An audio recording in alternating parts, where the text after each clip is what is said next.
Agar men bilan birga bo'lmoqchi bo'lsang, biz mana bu 7 ta qoidaga rozi bo'lishimiz kerak. 1. Biz hech qachon xafa bo'lgan holatda uxlashga yotmaymiz. Chunki haqiqat shuki, ertasi kuni uyg'onishimizga kafolat yo'q.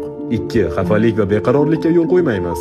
Bu munosabatni ifloslantiradi va yaxshi muloqotni buzadi. Shuning uchun ochiq gaplashamiz va hatto bu orqali bo'lsa ham. 3. Bir-birimizga hech qachon baqirmaymiz. Bizning qarashlarimiz har xil bo'lishi mumkin, lekin baqirish shart emas. Travma va g'azab tufayli bir-birimizni yo'qotib qo'yishimiz mumkin. 4. Agar birimiz qiyin kunlarni boshdan kechirayotgan bo'lsak, ikkinchimiz yordam va qo'llab-quvvatlash uchun yonida bo'ladi, uzoqlashmaydi. 5. Odamlar oldida har doim bir fikrda bo'lamiz. Kelishmovchiliklarni keyin xususiy tarzda muhokama qilamiz, boshqalar oldida emas. Yomon odamlar bizning farqlarimizdan xursand bo'ladi. Men buni istamayman.